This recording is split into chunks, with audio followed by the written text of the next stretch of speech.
Hello दोस्तों। चलिए, सबसे पहले मैं आप लोगों से एक प्रश्न पूछता हूँ कि किसी भी गवर्नमेंट एग्ज़ाम को क्रैक करने के लिए सबसे पहला इम्पॉर्टेंट ज़रूरी चीज़ क्या है जिसे पढ़ना चाहिए? तो आप लोगों का क्या जवाब रहेगा? आप लोग सब बोलिएगा कि हमें सबसे पहले क्या पढ़ना चाहिए? एनसीईआरटी पढ़ना चाहिए। यानी सबसे इम्पॉर्टेंट है एनसीईआरटी। तो इसलिए हमने शुरू किया है एनसीईआरटी की सीरीज़, जिसमें सबसे पहले हम लोग साइंस को पढ़ रहे हैं और क्लास 6 से लेके 10 तक हर एक चैप्टर को लाइन बाय लाइन अच्छे से पढ़ेंगे और समझेंगे, क्योंकि इससे हमारा एक बेस बनता है, फंडामेंटल मजबूत होता है। तो चलिए, एक बार फिर से आप लोगों का स्वागत है स्टडी मित्र में। और आज हम लोग पढ़ने वाले हैं क्लास 6 एनसीईआरटी साइंस का दूसरा चैप्टर, भोजन के घटक यानी कंपोनेंट्स ऑफ फूड। अच्छा, एक बात बताइए कि ये भोजन जो है, भोजन किसे कहते हैं? तो क्या जवाब होगा आपका कि जो कुछ भी हम लोग खाते हैं या खा सकते हैं उसे क्या बोलते हैं? उसे हम लोग भोजन बोलेंगे। भोजन क्यों ज़रूरी है बताइए? तो भोजन क्यों ज़रूरी है? भोजन ज़रूरी है हमें किस चीज़ के लिए? ऊर्जा के लिए। एक तो ऊर्जा के लिए ज़रूरी है, दूसरा किस चीज़ के लिए ज़रूरी है कि हमारे जो ऊतक हैं वो सही से काम कर सकें, नए ऊतक बन सकें और जो डैमेज हो गए उनका रिपेयर हो सके। तो इसके लिए ही हमें भोजन की ज़रूरत पड़ती है। तो चलिए, इस चैप्टर को जब हम पढ़ेंगे ना तो आपको आश्चर्य होगा कि इस क्लास 6 के चैप्टर में कितना कुछ दिया हुआ है। आपको आधा डॉक्टर बना देगी ये चैप्टर। तो शुरू करें। क्या है कि अध्याय 1 में हमने उन खाद्य पदार्थों की सूची बनाई थी जिन्हें हम खाते हैं। ठीक है, भारत के अलग अलग भागों में लोग अलग अलग चीज़ें खाती है। कहीं पे चपाती, दाल और भरता या सब्जी चलता है, तो कहीं पे चावल, सांभर या भिंडी भी हो सकती है। जो हमने देखा था, आम तौर पर हमारे आहार में क्या होता है? अन्न से बना कम से कम एक व्यंजन जरूर होता है। जैसे नॉर्थ इंडिया में हम लोग क्या कहते हैं? चावल, दाल या रोटी सब्जी खाते हैं। तो रोटी या चावल क्या है? यह अन्न तो है ही। और दक्षिण भारत में जैसे इडली, सांभर, इडली चटनी या डोसा ये खाया जाता है। तो डोसा और इडली क्या है? यह एक अन्न है। जैसे उत्तर पूर्व या बंगाल में चावल मछली खाते हैं, चावल मांस खाते हैं। तो चावल क्या है? वह एक अन्न है। तो हम खाद्य पदार्थों में क्या करते हैं? अन्न तो खाते हैं, उसके साथ दाल या मांस या कोई एक व्यंजन या दही, मट्ठा, अचार कुछ भी शामिल करते हैं। हो सकता है कि इस तरह के आहार के कुछ उदाहरण सारणी में आपको दिए हैं। जैसे यहाँ देखिए, पंजाब में मक्के की रोटी खाई जाती है, उसके साथ राजमा भी खाया जाता है, सरसों का साग भी खाया जाता है और दही घी भी खाया जाता है। जिसमें अन्न क्या हो गया? मक्का, सब्जी ये हो गया और अन्य व्यंजन। आंध्रा में चावल, उसके साथ दाल खाते हैं या रसम खाते हैं, कुंदरू की सब्जी भी खाते हैं। तो इस तरह से हम क्या देखते हैं कि हमारे भोजन में अलग अलग कंपोनेंट है, जिसमें एक कंपोनेंट अन्न तो जरूर रहता है। तो क्या हमारे भोजन में सभी व्यंजन होने चाहिए? वस्तुतः हमारे भोजन में सारे व्यंजन हर तरह के होने चाहिए और सभी व्यंजन को एक साथ हम ले पाते हैं? नहीं ले पाते हैं। जब हम यात्रा में हो या कहीं जाते हैं तो हमें जो मिलता है वही खा लेते हैं। और कुछ लोगों के लिए तो ये संभव ही नहीं हो पाता कि वह विविध व्यंजन हर समय खा सके। जैसे गरीब लोग हो गए अत्यंत। तो हमारे विभिन्न खाद्य पदार्थों में हम क्या खाते हैं उसका कोई आधार होना चाहिए। क्या हमारे शरीर को विशेष प्रयोजन के लिए भिन्न प्रकार के भोजन की जरूरत होती है? क्वेश्चन पूछा जाता है। बिल्कुल, आगे देखेंगे हम विभिन्न प्रकार के खाद्य पदार्थों में क्या होता है। क्योंकि इतना जो डाइवर्सिटी, इतना अलग अलग भोजन खाते हैं, उसमें क्या होता है जो हमारे लिए ज़रूरी है। तो हम देखेंगे कि हमारे व्यंजन जो है ना, कभी एक कच्ची सामग्री से या एक से अधिक कच्ची सामग्री से बना होता है। जो हमें कहाँ से प्राप्त होता है? या तो पादप से या तो जंतु से प्राप्त होता है। इसी कच्ची सामग्री को हम लोग संघटक कहते हैं। क्या कहते हैं? संघटक या कंपोनेंट ऑफ फूड कहते हैं। इस कच्ची सामग्री में हमारे शरीर के लिए आवश्यक घटक होते हैं जो हमें क्या देते हैं? पोषण देते हैं। और इन चीज़ों को पोषक कहा जाता है। तो हमारे भोजन के जो आवश्यक घटक हैं जिनसे हमें पोषण मिलता है उसे क्या बोलते हैं? पोषक। और हमारे भोजन के मुख्य पोषक क्या हैं बताइए? कार्बोहाइड्रेट, प्रोटीन और वसा, ये मुख्य है। इसके अलावा विटामिन, खनिज लवण, रुक्षांश और जल भी है। रुक्षांश यानी कि फाइबर। ये सारी चीज़ें क्या हैं? हमारे भोजन के मुख्य पोषक हैं। जिसमें कार्बोहाइड्रेट, प्रोटीन, वसा क्या है? यह हमारे सामान्य कार्यों के लिए ज़रूरी है। जबकि विटामिन, खनिज लवण ये क्या है, ये प्रोटेक्टिव वाले हैं जो कि हमें रोगों से बचाते हैं। क्या सभी खाद्य पदार्थों में सभी पोषक तत्व जो है उपलब्ध होते हैं? तो आप कहिएगा नहीं, सभी में सभी उपलब्ध नहीं होते हैं, और कुछ विधि ऐसा है जिससे कि हम लोग जांच सकते हैं कि किसमें क्या है। तो मुख्य पोषक तत्व कार्बोहाइड्रेट, प्रोटीन और वसा को हम लोग जांचेंगे, जो कि इस चैप्टर में दिया हुआ है। उसके लिए हमें 3 चीज़ों की जरूरत होती है। एक, आयोडीन का तनु विलयन। तनु विलयन का मतलब क्या है? जिसमें ज़्यादा पानी मिला देंगे तो वह तनु हो जाता है। इसके लिए क्या करते हैं, जल के आधी भरी प्रणाली में कुछ बूंद 3-4 आयोडीन डाल दीजिए, तनु विलयन बन गया आयोडीन का। कॉपर सल्फेट का विलयन कैसे बनाएंगे? 100 मिलीमीटर जल में 2 ग्राम कॉपर सल्फेट घोल लिया, बन गया कॉपर सल्फेट यानी तुतिया। और 10 मिलीमीटर जल में 10 ग्राम कास्टिक सोडा को घोल लीजिए, तो यह कास्टिक सोडा का विलयन बन गया। अब देखिए हम लोग चेक कैसे करेंगे। हम परीक्षण करने के लिए सबसे पहले चेक करेंगे कि कार्बोहाइड्रेट किस में उपस्थित है। तो कार्बोहाइड्रेट मुख्य रूप से हमारे भोजन में किस रूप में रहता है? यह मंड या शर्करा के रूप में होता है। तो आइए चेक करते हैं मंड के लिए परीक्षण कैसे करेंगे। देखिए, मंड और शर्करा ये 2 रूपों में पाया जाता है। जब जंतुओं में या हमारे शरीर में कार्बोहाइड्रेट होता है तो वह शर्करा के रूप में होता है, ग्लूकोज, फ्रक्टोज इन रूपों में होता है। लेकिन जब पौधों में होता है तो वो किस रूप में होता है? वो मंड के रूप में होता है, स्टार्च के रूप में होता है। तो अभी हम जो कि खाद्य सामग्री लेंगे वो तो क्या है, वो पौधे का ही पार्ट होगा, पादप का। तो उसमें क्या होगा, उसमें मंड के रूप में। तो मंड के परीक्षण के लिए हम क्या करेंगे, देखिए क्या करेंगे। तनु आयोडीन का विलयन ले लिया, उसकी 2-3 बूंदे उस चीज़ पे डालेंगे, खाद्य पदार्थ पे, देखेंगे उसके रंग में क्या परिवर्तन आता है।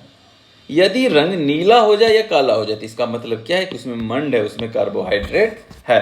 तो चलिए क्वेश्चन बन गया आपके लिए कि जब हम लोग मंड या कार्बोहाइड्रेट चेक करते हैं तो आयोडीन का विलयन डालने पर उसका रंग कैसा होता है? कैसा होता है? नीला या फिर काला।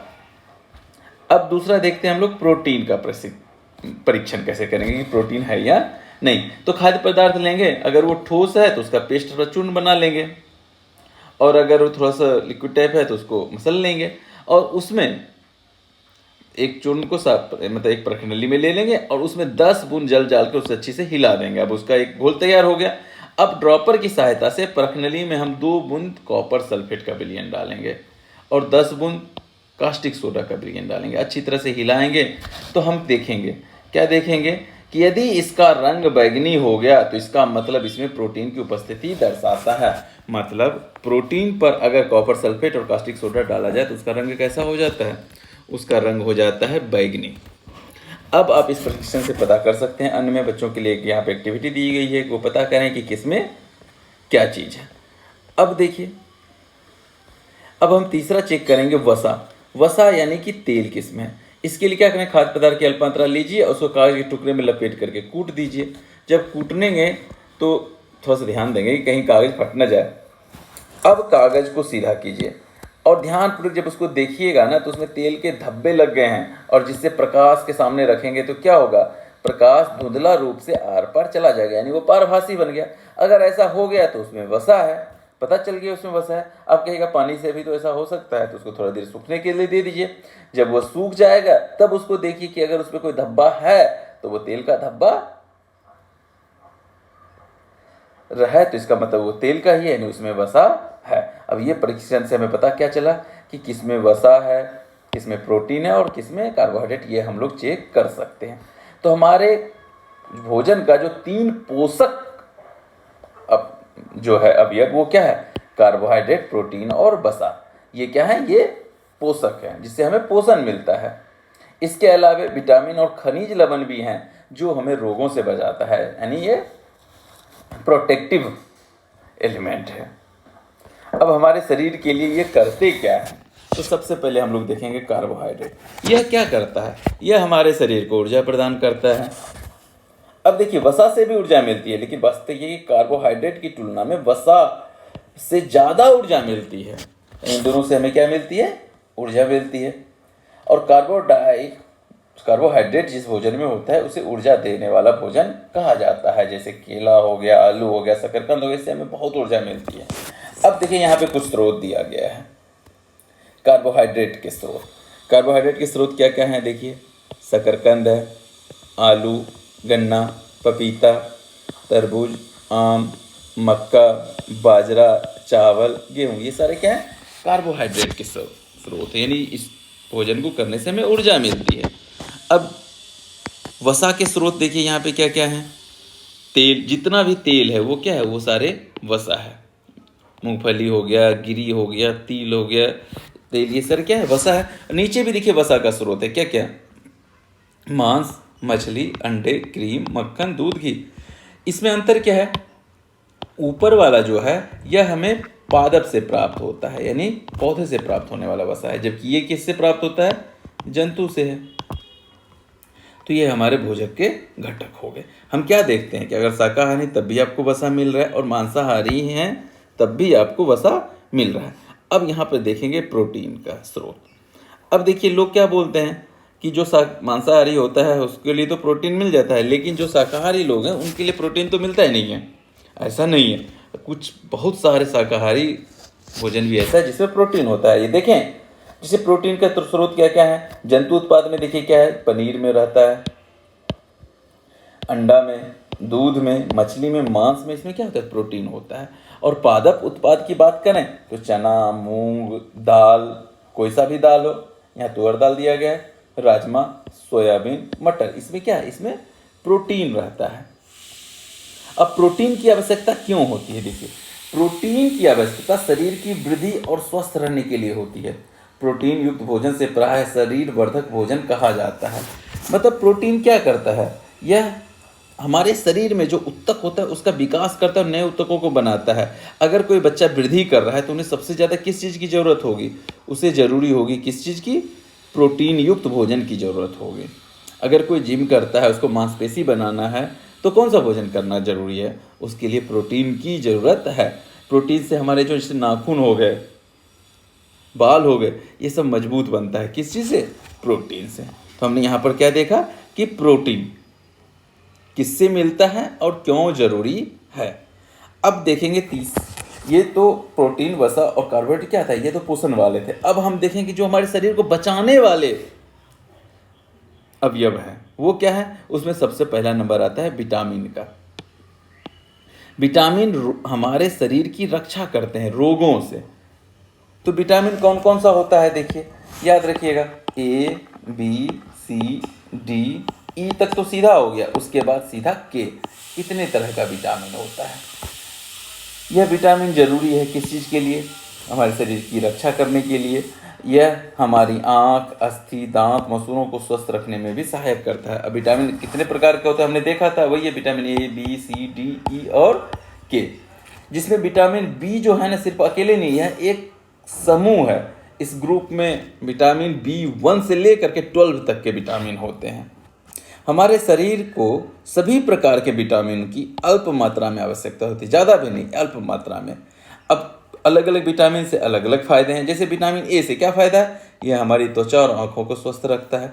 विटामिन सी बहुत से रोगों से लड़ने में हमारी मदद करता है। विटामिन डी हमारी अस्थि और दांतों के लिए बहुत ज़रूरी है, उसे मजबूत करता है। कैल्शियम का उपयोग करने में हमारे शरीर की सहायता करता है। तो हमें ऐसा भोजन करना चाहिए जिसमें अलग अलग विटामिन हो। अब देखिए यहाँ विटामिन के स्रोत, इसके भी दोनों स्रोत हैं, जंतु स्रोत भी हैं और पादप स्रोत भी हैं। ऊपर के चित्र में देखिए ये क्या है? विटामिन ए के स्रोत है। कौन से स्रोत? जंतु स्रोत है और पादप स्रोत दोनों मिला के दिया गया। जैसे पपीता, गाजर, मछली, दूध, इन सबों में विटामिन ए भरपूर मात्रा में मिलता है। विटामिन बी कहाँ मिलता है? यकृत में और सोयाबीन दाल में। विटामिन सी के स्रोत क्या है? जितनी भी खट्टी चीज़ें हैं ना, वो सब विटामिन सी का स्रोत है। जैसे संतरा, मटर, अमरूद, मिर्च, नींबू, आंवला। और विटामिन डी के स्रोत क्या क्या हैं? मछली, अंडा, मक्खन, दूध, कलेजी, ये सारी चीज़ें। अब देखिए हमने जो इतने विटामिन देखा ना, इस विटामिन को हम लोग दो भागों में भी बांट सकते हैं। एक जो पानी में घुल जाता है और एक जो पानी में नहीं घुलता है, सिर्फ वसा में घुलता है। जैसे विटामिन बी और सी जो है ना, बी और सी ये दोनों हैं जो पानी में घुलता है। इसके अलावा बाकी विटामिन पानी में नहीं घुलता है। वो किस में घुलता है? वसा में घुलता है। अब जैसे अगर हम कोई खट्टा फल है, संतरा हो गया या फिर टमाटर हो गया, नींबू हो गया, आंवला, इसे अगर हम लोग पानी में धोएंगे तो क्या होगा? इसका विटामिन सी पानी में घुल करके निकल जाएगा। तो ऐसे फलों को काटने से पहले धो लेना चाहिए, यानी जो भी विटामिन सी और बी के स्रोत हैं उन्हें काटने से पहले धो लेना चाहिए। इसके अलावा हमारे शरीर में क्या क्या चाहिए, और आयोडीन भी चाहिए होता है। आयोडीन हमें कहाँ से मिलता है? मूलतः हमें नमक से प्राप्त होता है। इसके अलावा मछली, हल्दी, इन सब चीज़ों से में भी मिलता है। और विटामिन डी हमें कहाँ से मिलता है? सूर्य के प्रकाश में हमारा शरीर जो है ना वह विटामिन डी बना लेता है, और ये सबसे अच्छा स्रोत है। अब कहिएगा दिन भर हम धूप में रहें, नहीं, उसमें तो जल जाइएगा। हमें कम से कम 10 से 15 मिनट धूप में रहना चाहिए हर दिन। इसके अलावा और क्या चाहिए होता है हमें? खनिज लवण। खनिज लवण में कौन कौन से हैं? एक तो हमने आयोडीन देख लिया, दूसरा लोहा। लोहा हमें कहाँ से प्राप्त होता है? जैसे पालक हो गया, कोई भी साग हो गया, सेब हो गया, फल, इससे हमें लोहा प्राप्त होता है, आयरन प्राप्त होता है। यह आयरन दूध में भी रहता है, केला में भी पाया जाता है। अब देखिए, हमारे शरीर को खनिज लवणों की आवश्यकता होती है, जो कि हमने अभी जस्ट बात किया था। शरीर के उचित विकास और अच्छे स्वास्थ्य के लिए प्रत्येक खनिज लवण आवश्यक है। विभिन्न खनिज लवणों की कुछ स्रोत को चित्र में दिखाया गया, जो हमने अभी देखा था। अब देखिए कि हमें खाद्य पदार्थों में एक से अधिक पोषक, यानी कुछ खाद्य पदार्थ ऐसा होता है जिसमें एक से अधिक पोषक तत्व होते हैं और किसमें सिर्फ एक ही पोषक तत्व होता है। लेकिन जिसमें जो पोषक तत्व की मात्रा अधिक होती है हम कहते हैं कि वह उसमें ज़्यादा है। जैसे चावल में कार्बोहाइड्रेट की मात्रा दूसरे पोषक तत्व से अधिक होती है, तो हम क्या कहते हैं कि चावल जो है ना कार्बोहाइड्रेट समृद्ध भोजन है। इन पोषक तत्व के अलावे हमें कुछ चीज़ और चाहिए। क्या चाहिए? आहारी रेशे चाहिए, यानी फाइबर की भी जरूरत होती है और जल की भी जरूरत होती है। इस रेशे को, फाइबर को हम लोग रुक्षांश के नाम से भी जानते हैं। हमारे खाने में रुक्षांश की पूर्ति कहाँ से होती है? पादप उत्पादों से होती है। जैसे साग खाते हैं, सलाद खाते हैं, इनसे क्या होता है? रुक्षांश मिलता है। जैसे कुछ साबुत खाद्यान्न खाते हैं, जैसे मूंग को फुला करके, चना को फुला करके खाते हैं, तो इन समय से हमें रुक्षांश प्राप्त होता है। दाल, चावल, ताजे फल, सब्जियां, इन सबों से रुक्षांश मिलता है। रुक्षांश हमारे शरीर को कोई पोषण तो नहीं देता है, लेकिन यह भोजन को पचाने के लिए आवश्यक है। यह हमारे भोजन का आवश्यक अवयव है और उसके आयतन को यह बढ़ा देता है। रुक्षांश बिना पचे भोजन को बाहर निकालने में हमारे शरीर की सहायता करता है। बोला जाता है ना कि चोकर युक्त आटा खाइए। क्यों? क्योंकि उसमें रुक्षांश की मात्रा अधिक होती है। अब आता है जल। हमारे शरीर में जल क्यों आवश्यक है? तो जल जो है ना हमारे शरीर के लिए बहुत आवश्यक है, और शरीर का सबसे बड़ा हिस्सा किससे बना है? जल से ही बना है। और इसका सबसे इम्पोर्टेंट काम क्या है? यह हमारे शरीर के अंदर जो भी अवशिष्ट पदार्थ होता है ना उसे बाहर करता है। कैसे करता है? मूत्र की सहायता से और पसीने के रूप में। तो सामान्यतः हमारे शरीर को जल की जो आवश्यकता होती है वो मिलता कहाँ से है? जैसे हम लोग जल पीते हैं, दूध पीते हैं, चाय पीते हैं, उससे मिलता है। और कुछ भोजन ऐसा भी है जिसमें जल होता है, जैसे फल वगैरह में जल होता है। और कुछ भोजन पकाते हैं तो उसमें भी जल होता है, जैसे दाल में देखिए जल होता है। अब देखिए कुछ क्रियाकलाप है, इसकी मदद से आपको बताया जाएगा कि भोजन जो है हमें उसे किस तरह से खाना चाहिए और किस तरह से प्रयोग में लाना चाहिए। क्रियाकलाप यह है कि जैसे एक टमाटर, नींबू जैसा कोई फल लीजिए, इसको छोटे छोटे हिस्से में काट लीजिए। ऐसा करते समय हाथ गीले होते हैं। क्यों होते हैं बताइए? जब भी आपके घर में किसी फल या सब्जी को काटा या छीला जाता है, ध्यान से जब देखिएगा तो क्या होता है कि उसमें पानी की मात्रा होती है। जब हम देखते हैं कि कई खाद्य पदार्थों में जल होता है और कुछ सीमा तक हमारे शरीर को आवश्यक है कि जल चाहिए, तो यह इन चीज़ों से पूर्ति हो जाती है। अब यहाँ पर बात आता है कि संतुलित आहार क्या है। संतुलित आहार मतलब वैसा आहार जिसमें सभी पोषक तत्व उचित मात्रा में हो। सामान्यतः पूरे दिन में जो कुछ भी हम खाते हैं उसे आहार कहते हैं। ठीक है। हमारे शरीर की वृद्धि और अच्छे स्वास्थ्य बनाए रखने के लिए हमें आहार में वो सभी पोषक तत्व उचित मात्रा में चाहिए जिनकी हमारे शरीर को क्या होती है? आवश्यकता होती है। कोई भी पोषक तत्व न आवश्यकता से अधिक हो न ही कम हो। हमारे आहार में पर्याप्त मात्रा में रुक्षांश और जल भी होना चाहिए, और जिस आहार में ये सारी चीजें होती है उसी को कहते हैं क्या? संतुलित आहार। अब आप सोचिएगा कि सबको एक ही जैसा आहार चाहिए? बिल्कुल नहीं। अलग अलग आयु वर्ग के लोगों के लिए जो आहार की जरूरत होती है वो भी अलग अलग होती है। और आहार मुख्यतः है यानी संतुलित आहार हमारे शारीरिक कार्य पर निर्भर करता है। अब जो बहुत मेहनत करता है उसको क्या चाहिए, शारीरिक मेहनत करता है उसको कार्बोहाइड्रेट चाहिए, वसा चाहिए, प्रोटीन चाहिए। एक सप्ताह की अवधि में आप जो भी खाते हैं उसका एक चार्ट तैयार करने के लिए बोला गया है। क्या उसमें सभी पोषक तत्व हैं? देखिए चार्ट बनाइएगा तो क्या क्या है, दाल, मूंगफली, सोयाबीन, अंकुरित चना, किण्वित भोजन जो कि इडली और डोसा होता है, आटे का मिश्रण, ये सारा होता है, केला, पालक, सत्तू, गुड़, ये सारी चीज़ें हम लोग खाते हैं। और व्यक्ति को ये सारी भोजन जो है ना ये क्या कहते हैं, ये पोषक तत्व उपलब्ध करवाता है। इसलिए कोई व्यक्ति अल्प व्यय में संतुलित आहार खा सकता है। संतुलित आहार के लिए जरूरी नहीं कि आप मांसी खाएं, मछली खाएं या कोई महंगा चीज़ ही खाएं। सस्ते चीज़ों में और अलग अलग चीज़ों में अलग अलग चीज़ पाए जाते हैं, अलग अलग पोषक तत्व होते हैं, हमें उसे खाना चाहिए। उचित प्रकार का भोजन करना ही पर्याप्त नहीं है, उचित तरीके से पकाना भी जरूरी है। अब पहेली क्या है, वह जानने के लिए उत्सुक है कि क्या जंतुओं के भोजन में भी ये सभी अवयव होते हैं, तो उन्हें भी संतुलित भोजन की जरूरत होती है। बिल्कुल, जानवरों को भी, जंतुओं को भी संतुलित भोजन की जरूरत होती है। अब देखिए, हम खाना को ऐसे पकाएं जिससे पोषक तत्व नष्ट नहीं हो। क्या आप जानते हैं कि पकाते समय पोषक तत्व नष्ट हो जाता है? कैसे होता है? जैसे छिलका उतार कर यदि सब्जी और फलों को धोते हैं ना, तो संभव है कि उसके कुछ विटामिन नष्ट हो जाए। कौन से विटामिन? जो पानी में घुलनशील है, जैसे कि सी हो गया, वो क्या होगा, घुल के निकल जाएगा। सब्जियों और फलों के त्वचा में कई महत्वपूर्ण खनिज, लवण और विटामिन होते हैं।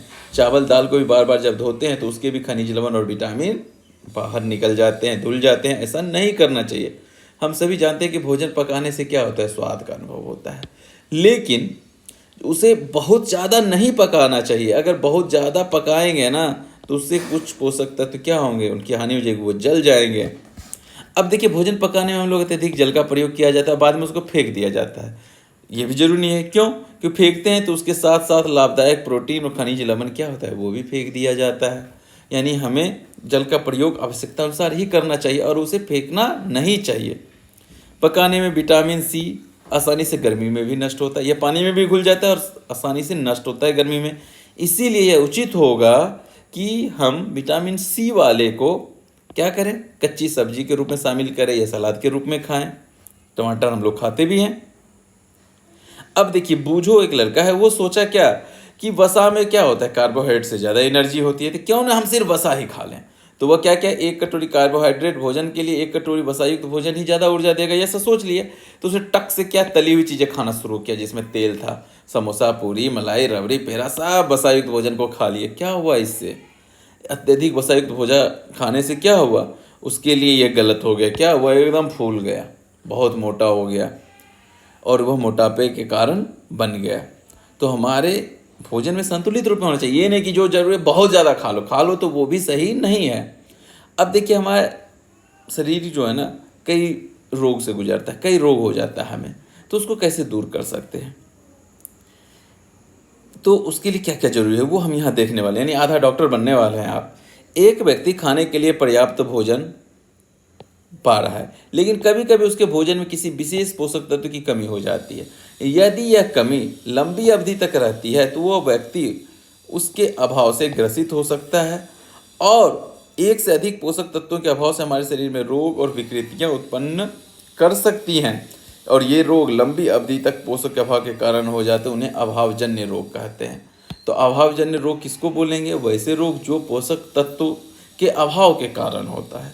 यदि कोई व्यक्ति अपने भोजन में पर्याप्त प्रोटीन नहीं ले रहा है तो क्या होगा? प्रोटीन किस लिए जरूरी है? हमारी वृद्धि के लिए जरूरी है, तो उसकी वृद्धि रुक जाएगी, चेहरे पे सूजन आ जाएगा। बाल के लिए जरूरी है तो बालों का रंग उड़ जाएगा, त्वचा की बीमारियां हो जाएगी, पेचिश हो जाएंगी। ये सारी प्रॉब्लम क्यों होगी? प्रोटीन की कमी के कारण। यदि प्रोटीन तथा कार्बोहाइड्रेट दोनों ही किसी व्यक्ति का आहार से लंबे समय तक गायब हो गया तो क्या होगा? उसकी वृद्धि पूरी तरह से रुक जाएगी, वह एकदम दुबला पतला हो जाएगा, वह इतना दुबला हो जाएगा कि चल भी नहीं पाएगा। तो हमने क्या देखा? कार्बोहाइड्रेट और प्रोटीन की कमी से क्या हो रहा है। विभिन्न विटामिन और खनिज लवणों के अभाव में भी कई रोग होते हैं जो अभी हम लोग देखने वाले हैं। आइए देखते हैं, एक लिस्ट है हमारे पास। विटामिन ए, विटामिन ए की कमी से हमें कौन सा रोग होता है? दृष्टिहीनता, जिसे हम लोग रतौंधी भी बोलते हैं, आंखों की रोशनी चली जाती है। इसके लक्षण क्या है? कमजोर दृष्टि, अंधेरे में कम दिखाई देना, कभी कभी पूरी तरह से दिखाई देना बंद हो जाता है। तो इसकी कमी को दूर करने के लिए हमें क्या खाना चाहिए? Vitamin A. विटामिन ए किस में होता है? गाजर में। विटामिन B1, इसकी कमी से बेरी रोग हो जाता है। और यह जो बेरी हो, इसका लक्षण क्या है? दुर्बल पेशियां, काम करने की ऊर्जा में कमी होती है। विटामिन सी की कमी से क्या होता है? अस्कर भी होता है और इसमें मसूड़ों से खून आता है, घाव भरने में अधिक समय लगता है। विटामिन डी की कमी से क्या होता है? रिकेटस होता है, अस्थियों का मुलायम हो जाना, मुड़ जाना इसके कारण है। सबसे बढ़िया स्रोत क्या है बताइए? कैल्शियम की कमी से अस्थियां और दंतक्षय होता है। तो कमजोर अस्थियां, दंतक्षय होता है। कैल्शियम कैसे कमी दूर कर सकते हैं? दूध खा करके, दूध पी करके, या फिर मांस में भी होता है, अंडा में भी होता है कैल्शियम। आयोडीन की कमी से क्या होता है? घेगा होता है, गला फूल जाता है, ये इसका लक्षण। और बच्चों में अगर आयोडीन की कमी हो जाए तो मानसिक रूप से विकलांग हो जाता है। इसीलिए जब बच्चा गर्भ में होता है तो सजेस्ट किया जाता है कि आयोडीन युक्त ही भोजन किया जाए। और हमारे देश में आयोडीन की कमी दूर करने के लिए क्या किया गया बताइए? नमक में आयोडीन मिला दिया गया है, जिससे कि हमें आयोडीन की कमी ना हो। लोहा की कमी से क्या होता है? और रक्तता यानी एनीमिया होती है। इससे क्या होती है? कमजोरी महसूस होती है। बताइए, तो लोहा की कमी को दूर करने के लिए क्या खाना चाहिए? अब देखिए यहाँ पे सारांश देखते हैं क्या है। हमारे भोजन के मुख्य पोषक तत्वों के नाम क्या है? कार्बोहाइड्रेट, प्रोटीन, वसा। इसके अलावा विटामिन और खनिज लवण, जिसमें क्या कार्बोहाइड्रेट, प्रोटीन और वसा क्या है? ये पोषण देने वाले हैं, जबकि विटामिन और खनिज लवण हमें बचाने वाले हैं, रोग से बचाने वाले। इसके अतिरिक्त क्या चाहिए? आहारी रेशे और जल भी चाहिए भोजन पचाने के लिए। और जल चाहिए क्या? हमारे शरीर के जो विषैले पदार्थ उसे बाहर निकालने के लिए, अपशिष्ट को बाहर निकालने के लिए। कार्बोहाइड्रेट तथा वसा हमारे शरीर को मुख्य रूप से ऊर्जा प्रदान करते हैं। प्रोटीन और खनिज लवण की आवश्यकता हमारे शरीर की वृद्धि और उसके अनुरक्षण के लिए होती है। विटामिन हमारे शरीर को रोगों से बचाता है। संतुलित आहार में हमारे शरीर के लिए आवश्यक सही पोषक तत्व पर्याप्त मात्रा में होते हैं। सूक्ष्मांश भी होता है और जल भी होता है। अगर ऐसा नहीं है तो वह पोषक यानी संतुलित आहार नहीं है। और संतुलित आहार जो है ना, वह सभी अलग अलग काम करने वालों के लिए अलग अलग तरीके का हो सकता है। हमारे आहार में लंबी अवधि तक एक अथवा अधिक पोषक तत्व की कमी होने से क्या होती है? न्यूनता होने से क्या होती है? बीमारियां हो जाती है और विकार उत्पन्न हो जाता है, जिसे अभावजन्य रोग कहते हैं। अच्छा, चलिए इसके प्रश्नों को भी देख लें। हमारे भोजन के मुख्य पोषक तत्व क्या है? यही है मुख्य पोषक तत्व। पोषण देने वाले क्या क्या है? 3 है, कार्बोहाइड्रेट, प्रोटीन और वसा। इसके अलावा विटामिन, खनिज लवण और रूक्षांश, साथ ही जल चाहिए। पोषक के मुख्य रूप से हमारी ऊर्जा को देते हैं। पोषक जो मुख्य रूप से ऊर्जा देते हैं यही 3 है, कार्बोहाइड्रेट, वसा और प्रोटीन। भोजन जो हमारे शरीर की वृद्धि अनुरक्षण के लिए आवश्यक है क्या? प्रोटीन और खनिज लवण। वह विटामिन जो हमारे अच्छी दृष्टि के लिए चाहिए। अच्छी दृष्टि के लिए कौन सा विटामिन चाहिए? कौन सा चाहिए? ए चाहिए। वह खनिज जो अस्थियों के लिए आवश्यक है, क्या चाहिए? कैल्शियम चाहिए। 2 ऐसे खाद्य पदार्थों के नाम लिखिए जिसमें पोषक प्रचुर मात्रा में उपलब्ध होते हैं। वसा के 2, तेल वाला जितना भी है, घी, ये सारा क्या है? वसा का स्रोत है। मंड कितना है? कौन सा? जो कार्बोहाइड्रेट वाला जो भी अन्न है उसमें क्या है? मंड है। आहारी रेशा, जो भी कच्चा खाते हैं हम लोग सलाद के रूप में, साग खाते हैं, ये सर आहारी रेशा है। प्रोटीन, दूध में, मछली में, घी में, इसमें क्या है? इसमें प्रोटीन पाया जाता है। जितने भी दाल हैं, सोयाबीन, मूंगफली, इसमें प्रोटीन पाया जाता है। सही गलत करना है। केवल चावल खाने से हमारे शरीर के पोषक वस्तुओं की पूर्ति कर सकते हैं? बिल्कुल नहीं कर सकते हैं। संतुलित आहार अभावजन्य रोगों से रोकथाम की जा सकती है? बिल्कुल की जा सकती है। शरीर के लिए संतुलित आहार में नाना प्रकार के खाद्य पदार्थ होते हैं चाहिए? बिल्कुल होने चाहिए। शरीर के सभी पोषक तत्व उपलब्ध कराने के लिए केवल मांस पर्याप्त है? बिल्कुल नहीं। विटामिन डी के अभाव से क्या होता है? देखिए यहाँ पर हमने क्या देखा था? रिकेटस। डैश की कमी से बेरी होता है। विटामिन B1 की कमी से। विटामिन सी के अभाव में क्या होता है? अस्कर भी हो जाता है। और भोजन में डैश के अभाव से रतौंधी होता है। किसके अभाव से? एक के अभाव से। तो हमने ये चैप्टर देखा था। अब बताइए कि आप लोग डॉक्टर बने कि नहीं? चलिए, तो अब हमारे साथ बने रहिए और हम इसी तरह से फटाफट NCERT खत्म करने वाले हैं। अगला चैप्टर देखेंगे तंतु से वस्त्र तक। अगर आप लोग के पास NCERT है तो पढ़ के रेडी रहिएगा। मिलते हैं अगले वीडियो में। जय हिंद।